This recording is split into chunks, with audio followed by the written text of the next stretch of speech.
एक बार भगवान श्री कृष्ण अपनी नगरी द्वारका में विराजमान थे। चारों ओर शांति और भक्ति का वातावरण था। मंदिर में भक्तजन भगवान के दर्शन कर रहे थे और श्री कृष्ण भी अपने परिवार और मित्रों के साथ समय बिता रहे थे। भोजन के बाद जब श्री कृष्ण विश्राम कर रहे थे, तभी अचानक उन्हें अपने एक साधु भक्त की याद आई। वह साधु हमेशा भगवान का नाम जपता था और सच्चे मन से उनकी भक्ति करता था। उस साधु पर इस समय बहुत बड़ी मुसीबत आ गई थी। वह असहाय और दुखी था और उसकी आंखों में भगवान के लिए पुकार थी। उसके पास कोई सहारा नहीं था सिवाय श्री कृष्ण के। श्री कृष्ण ने अपने भक्त की परेशानी को तुरंत महसूस किया। वे बिना एक पल गंवाए अपने सिंहासन से उठे और दौड़ पड़े। उनके मन में केवल एक ही भावना थी, अपने भक्त की सहायता करना। श्री कृष्ण की दया और करुणा की कोई सीमा नहीं थी। वे अपने भक्त के दुहक को अपना दुहक मानते थे।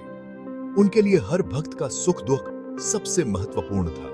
यही कारण था कि वे तुरंत सहायता के लिए निकल पड़े। यह देखकर माता रुक्मिणी भी हैरान रह गईं। उन्होंने श्री कृष्ण से पूछा, प्रभु, आप इतनी जल्दी में कहां जा रहे हैं? क्या कोई विशेष कारण है? श्री कृष्ण ने मुस्कुराते हुए उत्तर दिया, मेरा एक भक्त कठिनाई में है, उसे मेरी आवश्यकता है। जब भी मेरा कोई भक्त संकट में होता है, मैं उसकी सहायता के लिए अवश्य जाता हूं। भगवान का यह करुणामय रूप देखकर माता रुक्मिणी अत्यंत आश्चर्यचकित और भाव विभोर हो गई। उन्होंने समझा कि सच्चे प्रेम और भक्ति के आगे भगवान भी अपने भक्तों के लिए दौड़ पड़ते हैं।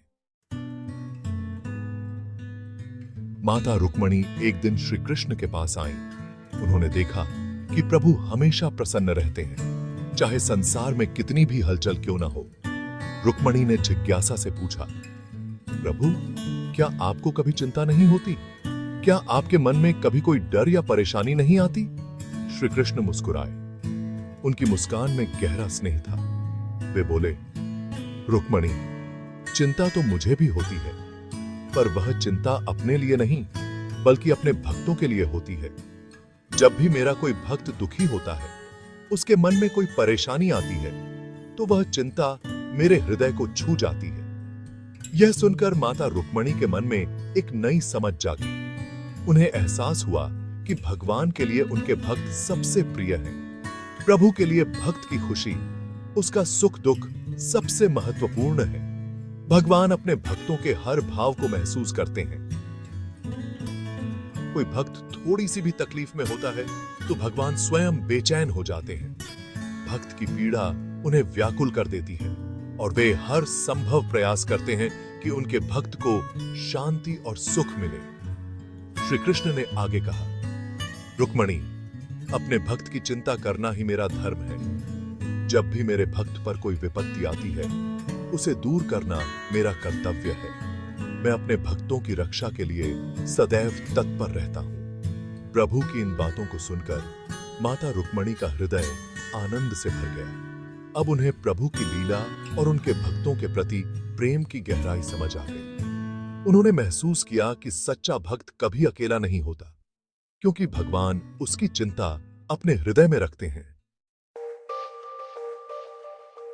एक दिन मंदिर के शांत वातावरण में साधु ध्यानमग्न बैठा था। तभी भगवान श्री कृष्ण स्वयं उसके पास पहुंचे। साधु को यह आभास भी नहीं था कि उसकी प्रार्थनाओं का उत्तर मिलने वाला है। साधु के चेहरे पर चिंता की लकीरें साफ झलक रही थीं।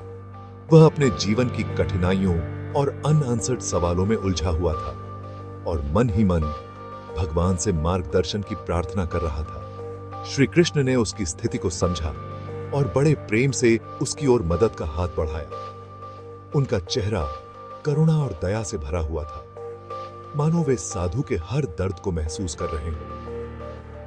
लेकिन साधु अपनी चिंता में इतना डूबा हुआ था कि उसने भगवान को पहचान ही नहीं पाया। उसे लगा शायद कोई साधारण व्यक्ति उसके पास आया है। जब श्री कृष्ण ने अपना परिचय दिया तो साधु ने थोड़े क्रोध और निराशा के साथ कहा, प्रभु, आप इतनी देर से क्यों आए?